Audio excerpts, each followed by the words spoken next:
का दे दी। बाबा हमरा और कुछ ना चाहिए, बस 2 वक्त के रोटी दे दी।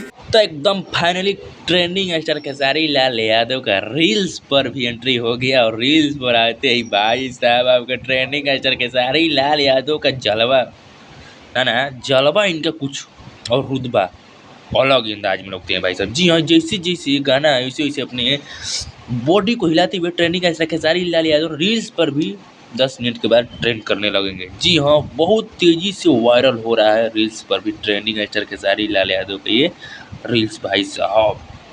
खतरनाक और बेहतरीन से और फुल कॉमेडी से खेसारी लाल यादव अपने रील्स पर भी मतलब किए हैं एक्टिंग।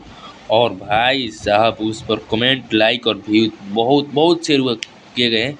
और गाना यूट्यूब पर भी आगे चल रहा है, लेकिन पावर स्टार पवन सिंह भी पिछुआ दिए ट्रेंडिंग स्टार खेसारी लाल यादव को। लेकिन क्या करें,